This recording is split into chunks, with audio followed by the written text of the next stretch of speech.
Now let's take a look at adding some records. Scrolling back up to the top, we've got exclusive rights, burials, memorials, scatterings and others, and plots. I'm going to begin with the plots section first. So clicking onto plots, you can see here a list view. As with everything else that we have within Scribe, anything that's previously on the system will be displayed in the list view. General navigation of the system does allow you to turn columns on and off so that you can actually see the details on the front screen here.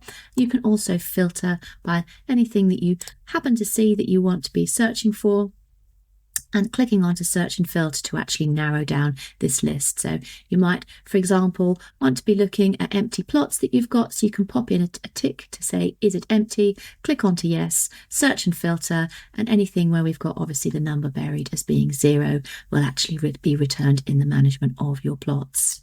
Actions and clear list settings will restore it back to the system defaults. So to actually just add in a standard plot, we can go to the plus button at the top and click on to add record. Here is where it links through to those cemetery areas that you did within your setup. So select your area. We looked at doing east side west previously, and then type in a grave number. It might be worth thinking at this time when you do type in your grave number to link it up to the cemetery area, even though you've only previously used possibly rows or plots before. So if it's going to be useful for you during your mapping to actually give those grave numbers a location as well, you might choose to do east side west, and then I might do row 1 and then the actual grave number itself, which is 101. Any reference or notes that you want to add into, you can do so as well. Mandatory fields are marked with a star.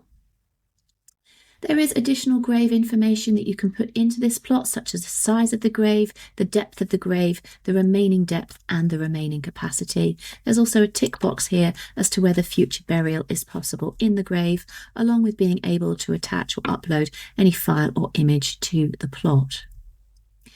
You can click on to add. You can also click on to add and repeat. So if you're trying to add in multiple plots when you're actually first keying this data onto Scribe, we can literally come back into this one, change it from 101 to 102, and then clicking on to add so that you've actually added both of those plots into Scribe.